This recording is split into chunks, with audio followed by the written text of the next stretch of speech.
certeza que todos nós já ouvimos falar do Titanic, o navio que afundou no dia 15 de abril de 1912. Mas nem toda a gente sabe o que se passou no dia 14 até à hora do afundamento, pois só sabem pelo que viram no filme do James Cameron. E neste longo vídeo vou falar-vos de tudo aquilo que sei sobre o navio, desde resumir um pouquinho da construção até ao afundamento dele.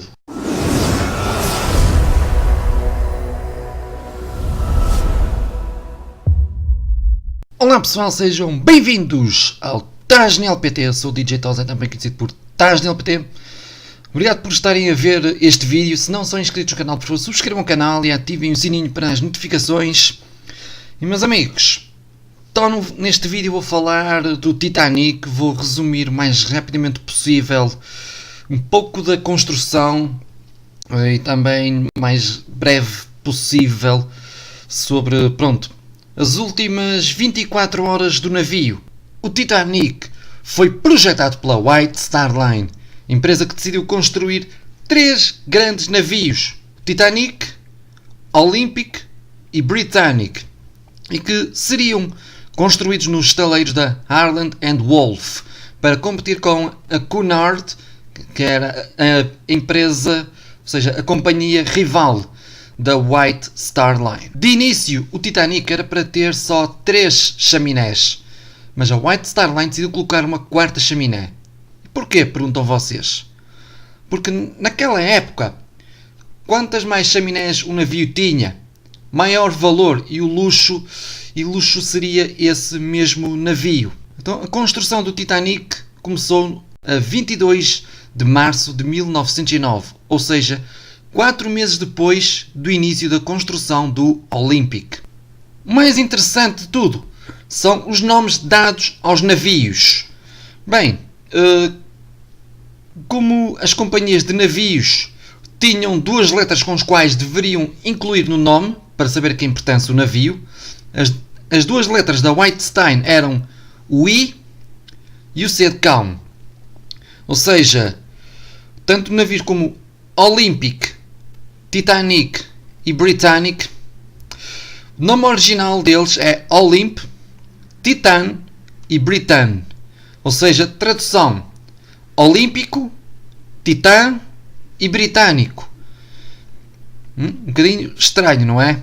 Mas estas estes são os nomes que foram dados aos navios. E claro, como tinham que incluir o I e o C de cão da White Star Line, então Olympic, Titanic e Britannic. O Olympic foi o primeiro dos 3 grandes navios a ficar concluído e zarpar para Nova York. Assim, a prioridade nos estaleiros passou a 100% para o Titanic. Mas acontece que durante a construção do Titanic, o Olympic, que já estava a fazer viagens para Nova York, e claro, houve alturas em que o Olympic sofreu acidentes já em alto mar. Entre eles foi com um navio mais pequeno. Já não me recordo lá muito bem disso. Estou a fazer este vídeo mais para focar no Titanic. Então o Olympic tinha que voltar para os estaleiros para as reparações. E acontecia que, enquanto o Olympic estava a fazer as viagens, o melhor pessoal, os melhores trabalhadores que a White Star Line e a Harland Wolff tinham, estavam a trabalhar no Titanic. Claro, quando o Olympic regressou aos estaleiros para as reparações após os acidentes, todo aquele melhor pessoal que os estaleiros e a empresa tinham passaram a ser a prioridade para o Olympic, para reparar o Olympic, ou seja, pessoal menos qualificado passaria a trabalhar para o Titanic.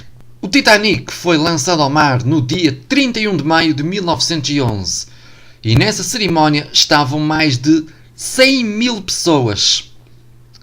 Ouviram bem? 100 mil pessoas. Imaginem o que é que era naquela altura. Aliás, imaginem agora o que é nos dias de hoje estarem 100 mil pessoas para assistir a um concerto de rock ou de heavy metal ou de qualquer artista conhecido. Imaginem que nos dias de hoje, claro, já ninguém quer ir ver um navio ser lançado ao mar. Mas naquela altura, 100 mil pessoas assistiram ao lançamento do Titanic para o mar. Isso já é uma coisa bastante especial. Go ahead, Johnny. Do your worst.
Em janeiro de 1912 foram instaladas as 4 chaminés no navio.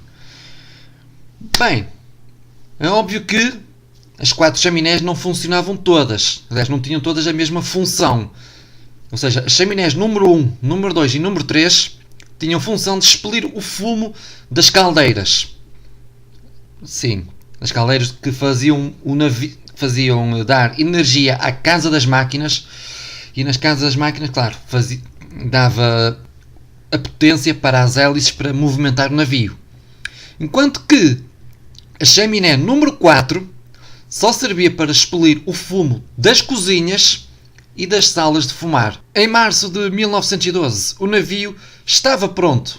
Só faltava fazer testes no mar e receber carta branca para transportar os passageiros. Sim, porque naquela época, aliás, e ainda hoje em dia, os navios precisam ter uma autorização para poderem navegar, seja para que parte do mundo for. 10 de abril de 1912, o Titanic parte em direção a Nova York e quem esteve em Southampton a ver o barco partir nunca pensou de que dali a 4 dias o navio mais luxuoso da época iria ao fundo do mar. Na viagem inaugural iam Bruce Ismay, que na altura era o diretor da White Star Line, também o Thomas Andrews, o arquiteto do navio, e claro, e o capitão do Titanic. Aliás, foi o capitão dos capitães de navios, o Edward Smith. No dia 13 de abril, Ismay pediu ao capitão para aumentar a velocidade do navio para bater o recorde do Olímpico em termos de velocidade e de tempo a chegar a Nova York, ao qual o capitão aceitou. Ou seja, a ideia era chegar alguns dias antes do que o previsto. 14 de abril, às 9 da manhã, o Titanic recebe a primeira mensagem de aviso de gelo, mandado pelo SS Caronia, avisando a presença de um campo de gelo a 42 graus a norte, de 49 graus norte a 51 graus oeste. Vários passageiros notaram blocos de gelo passando pelo navio durante a manhã. Às 10h30 da manhã foi realizada a missa dominical no salão de jantar da primeira classe e nessa hora foi o único momento em que os passageiros da segunda classe e também da terceira classe puderam estar juntos com os passageiros da primeira classe. Às 11h40 chega ao Titanic um aviso do Northern a relatar a presença de gelo aproximadamente na mesma posição referida pelo Caronia. Why do you have 2 steering wheels? We really only use this near shore. Excuse me, sir. Another ice warning. This one's from the Norden. Thank you, Sparks. Oh, not to worry. Quite normal for this time of year.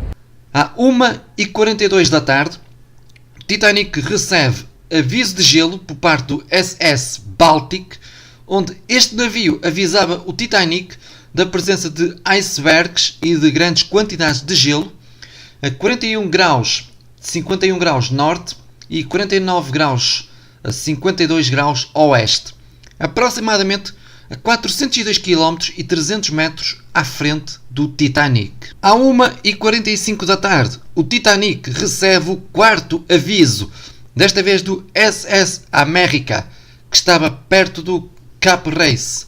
Relatou a presença de dois grandes icebergs, a 41 graus 27 norte e 50 graus 8 oeste, observados no mesmo dia. Essa mensagem não foi levada ao capitão, pois o Phillips, que era o operador de telégrafo, não teve tempo de mandar a mensagem, pois o telégrafo do Titanic tinha-se avariado, mas voltou a funcionar mais tarde. Às 5h50 da tarde, o capitão Smith altera o curso do Titanic um pouco para sudoeste, para evitar a presença de gelo. Às 7h15 da tarde, o oficial Murdoch manda fechar a escotilha do castelo da proa para que a luminosidade não interfira com os vigias do cesto de Gávea. Ou seja, aqueles vigias que iam naquele cestinho, naquele mastro à frente. Às 7h30 da tarde, chega o quinto aviso ao Titanic, transmitido pelo SS Californian, que mandou esse aviso através do SS Antillean, reportando a presença de 3 grandes icebergs ao sul da sua posição, ou seja, 42 graus 3 norte e 49 graus 9 oeste, aproximadamente 80 km à frente do Titanic. Às 8h55 da noite, o capitão retira-se após o jantar e vai até à ponte, onde comenta com o segundo oficial, o Lightoller, sobre o tempo calmo e a noite clara e sem lua, que iria dificultar o avistamento de possíveis icebergs. Ou seja, naquele dia o mar não estava calmo e não tinha ondas e não havia a luz lunar. 9h20 da noite, o capitão retira-se para o seu quarto. Às 9h30 da noite, Lightoller ordena aos vigias para estarem atentos aos icebergs. O problema é que eles não tinham binóculos, pois estavam na cabine de um oficial que não chegou a embarcar, e esse mesmo oficial tinha a única chave dessa cabina e esqueceu-se de deixá-la no navio. Ou seja, esse oficial que não embarcou ficou com a chave. 9h40 da noite.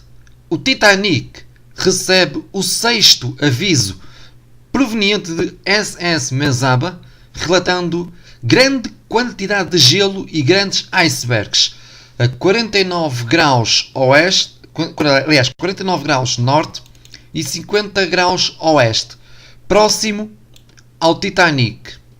Esta mensagem não chegou à ponte porque Phillips estava ocupado a mandar as mensagens dos passageiros, visto que foram acumulando durante a tarde, enquanto ele reparava o telégrafo. Ou seja, ele durante o dia já estava a enviar mensagens dos passageiros ao Cape Race, para o Cape Race mandar aos familiares e dos familiares ao Cape Race ao Titanic, por aí fora. Claro que, como a meio da tarde o telégrafo avariou e necessitou ser reparado, as mensagens foram acumulando. Pronto.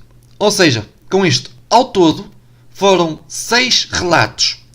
4 deles foram ignorados e 2 nunca chegaram à ponte. 10 da noite. Murdoch substitui Lightoller na guarda e os vigias também são substituídos.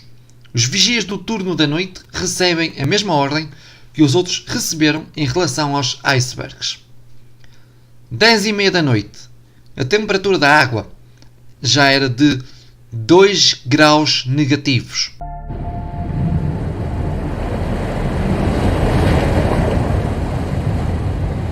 God, it's bloody cool. You know, I can smell us, you know.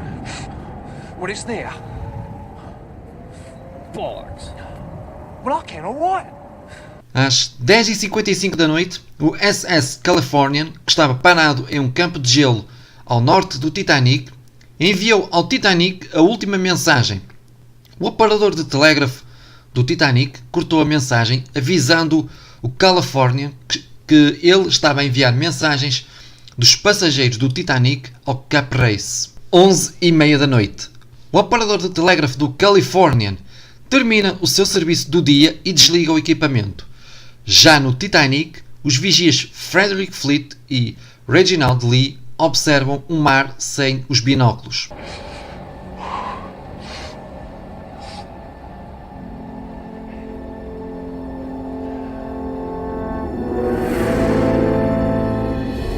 Fucking me!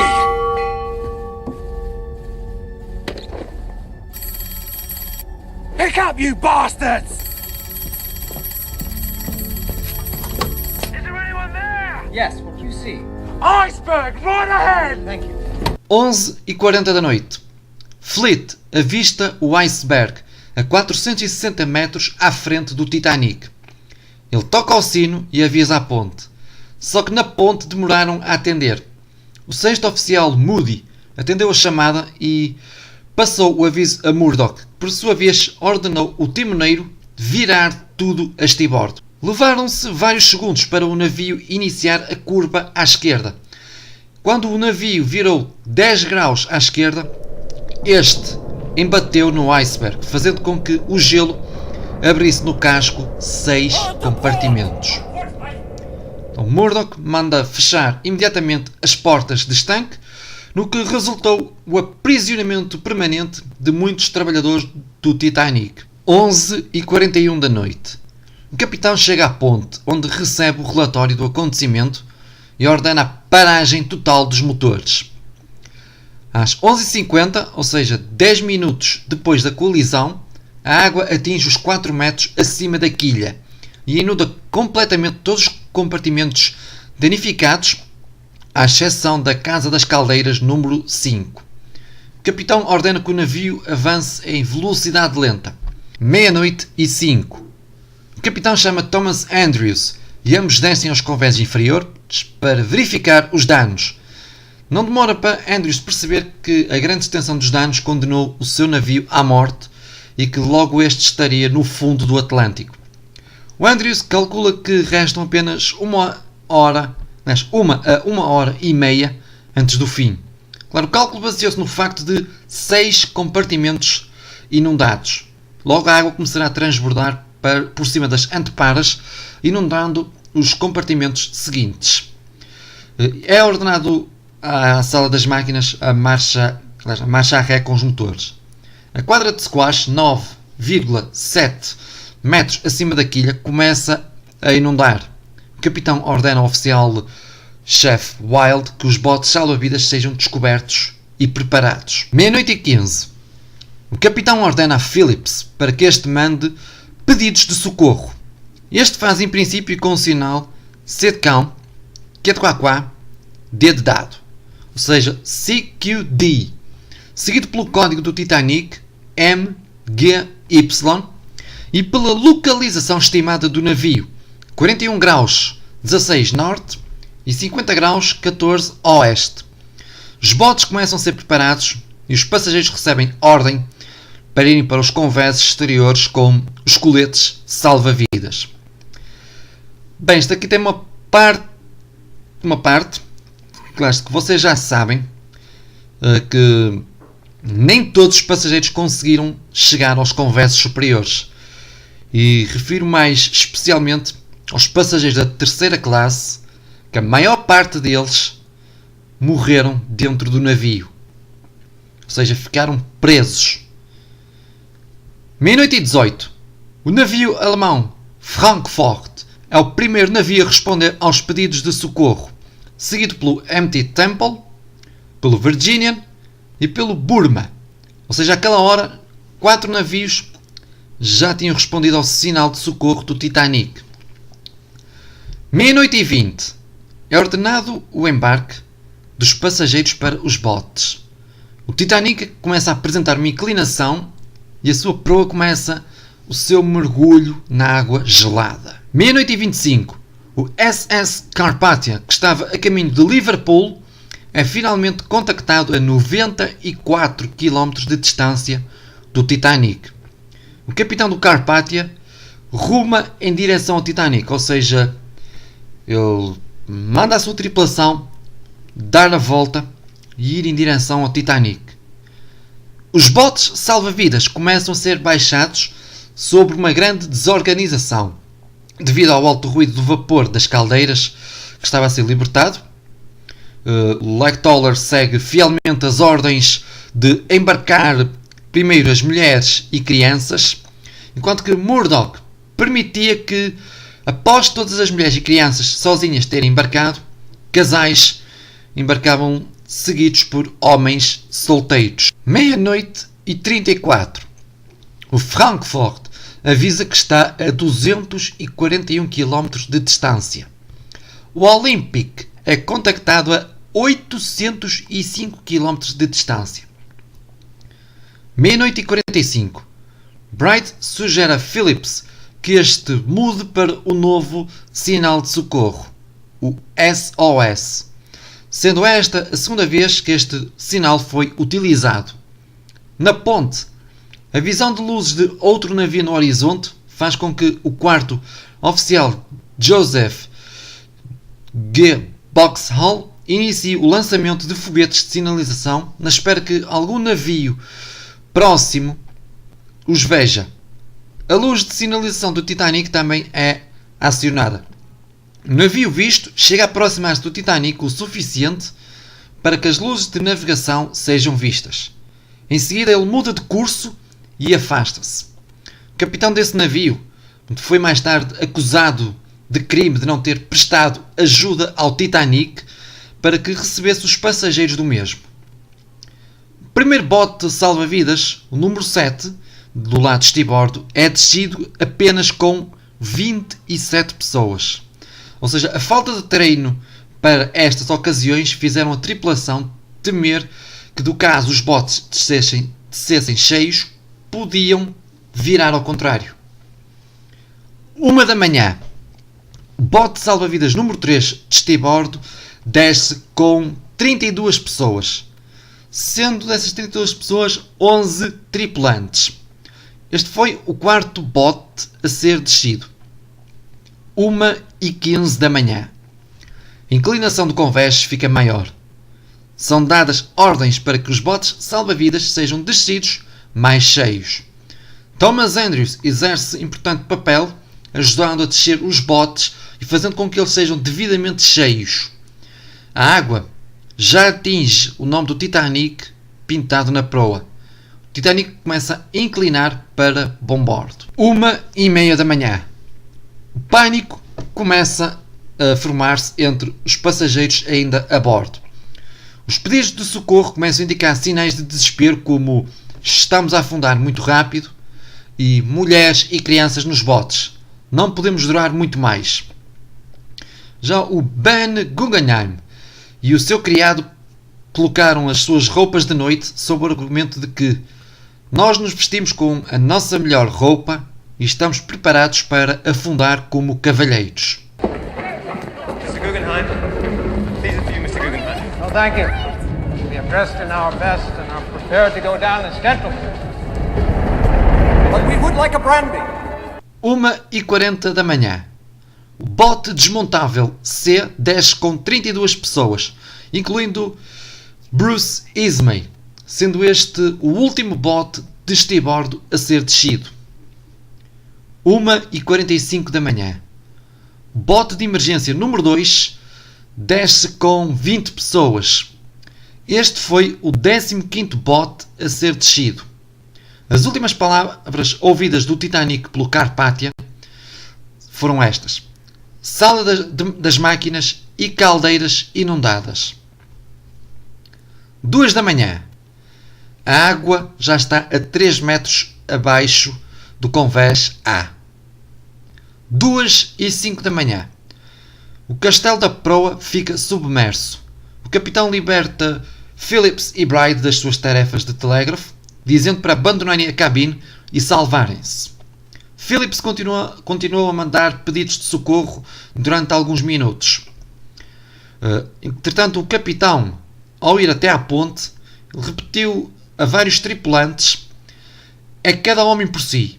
e possivelmente os seus últimos pensamentos foram sobre a sua esposa Eleanor e a sua filha Ellen. Entretanto, o capitão dirigiu-se para a ponte, ou seja, para a sala do leme, onde ele acabou por morrer.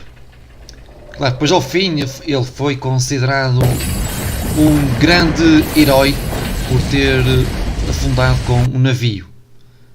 Mas pronto, às 2h10 da noite, Phillips envia o último pedido de socorro. Thomas Andrews é visto sozinho na sala dos fumadores da primeira classe, a olhar para o vazio. 2h15 da manhã, ou seja, 2h15 da manhã. A ponte mergulha na água, que começa a tomar o convés dos botes. O movimento para a frente do Titanic gera ondas que varrem o convés. Uma delas arrasta o Murdoch para a água, onde ele morreu congelado ou esmagado pela chaminé número 1, que caiu pouco depois.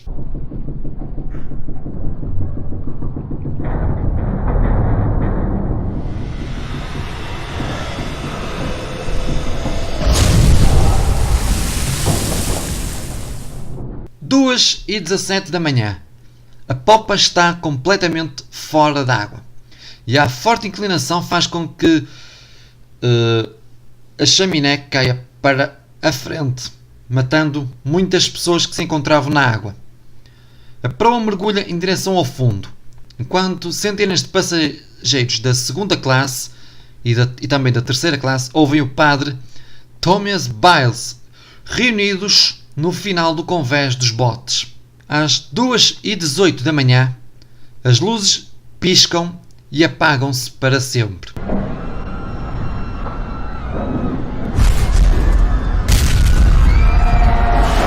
É ouvido um enorme barulho enquanto que objetos soltos do interior caem em direção à proa. A grande tensão do casco faz o Titanic partir-se em dois entre as chaminés 2 e 3. A popa regressa à posição horizontal e depois é puxada pela proa, sobe rapidamente até ficar perpendicular em relação à água.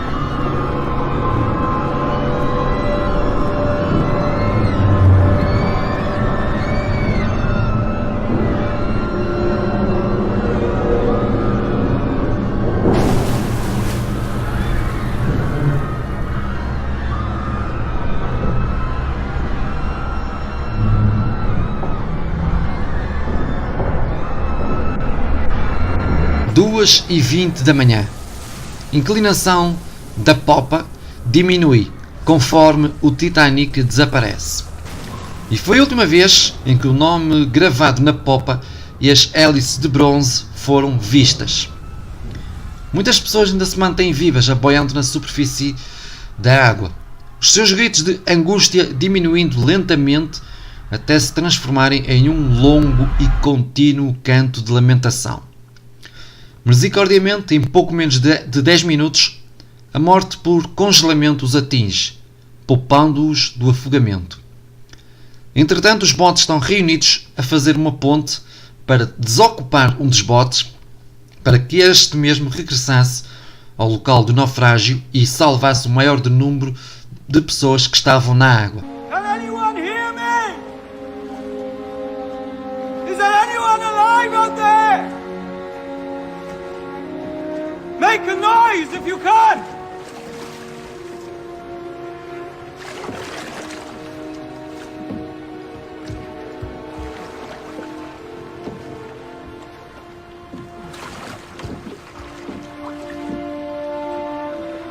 Can anyone hear me? Infelizmente, 6 passageiros foram resgatados com vida. Só 6 passageiros.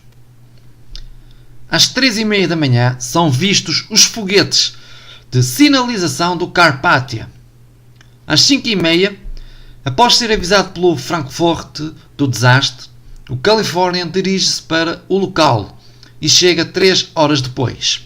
Entre as 5h30 da manhã e 6h30 da manhã, os sobreviventes do desmontável A são resgatados pelo bote 14 e os do desmontável B pelos botes 4 e 12. 8h30 da manhã.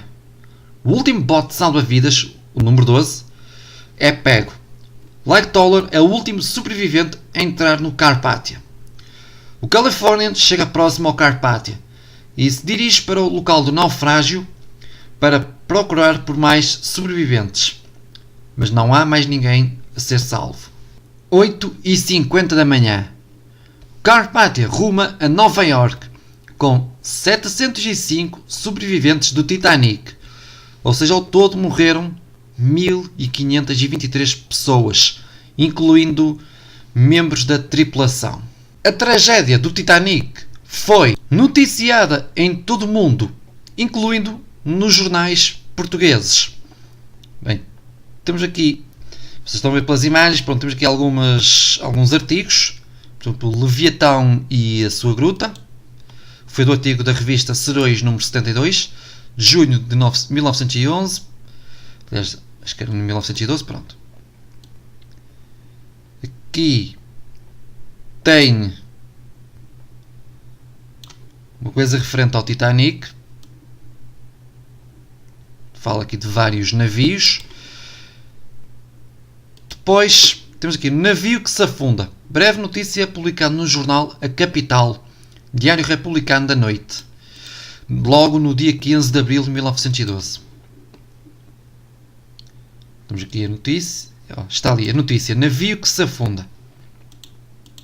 Eu vou pôr o mais próximo. O vapor Titanic comunicou por meio de telegrafia sem fios ontem às 10 horas e 25 minutos da noite ter batido contra um banco de gelo. Meia hora depois telegrafou novamente dizendo estar afundando, que as mulheres que se encontravam a bordo estavam sendo salvas em barcos. Ou seja, a hora que indicará que está aqui era a hora que era a hora local em Cape Race. Ou seja, em Cape Race era mais ou menos 1h e 15 antes da hora da posição do Titanic. Depois aqui, naufrágio do Titanic. Duas notícias de 16 e 17 de abril. Vamos ver onde é que está. Está aqui, naufrágio do Titanic. Pronto. Temos ali. E vários outros jornais. Eu vou deixar este link na descrição do vídeo. 18 de abril de 1912. 9 da noite. Carpathia chega a Nova York. Depois disso, Bruce Ismay foi acusado por não ter ficado no navio e ter entrado em um bote. Ou seja, foi acusado de cobardia. E com isso, ele foi destituído, ou seja, demitido do cargo de presidente da White Star Line. No navio também ia um homem japonês. Este entrou em um dos botes e quando regressou ao Japão foi chamado de cobarde. Porque para os japoneses, quando um cidadão japonês estivesse a fazer uma viagem de navio e esse navio estivesse a afundar, esse japonês também teria que ir ao fundo com o navio. Tudo em nome da honra japonesa. Coisas mesmo só de japoneses. Mas pronto. 24 de abril. Quando o Olympic está para sair de Southampton rumo a Nova York, os seus foguistas e membros da tripulação entraram em greve, exigindo botes salva-vidas suficiente para todos. Ou seja, foram ao todo 285 membros da tripulação que abandonaram o navio e a viagem foi cancelada. Bem, meus amigos, foi um vídeo grande e quero agradecer por terem tido paciência, por me estarem a ouvir durante tantos minutos. Sei que vocês não conheciam muitas coisas detalhadamente. Pois é, eu fui buscar muita informação a alguns blogs. Eu tenho no Facebook uma página chamada Titanic Portugal, algo do género, e que eu tinha partilhado tudo isto lá, e posso também deixar aí o link na descrição ou nos comentários Pronto, espero que tenham gostado. Comentem o que vocês acharam aí. E este vídeo, claro, foi posto em estreia. Eu espero ter lido aí as mensagenzinhas do chat. Espero ter tido muitas, ok? Fiquem bem e até à próxima.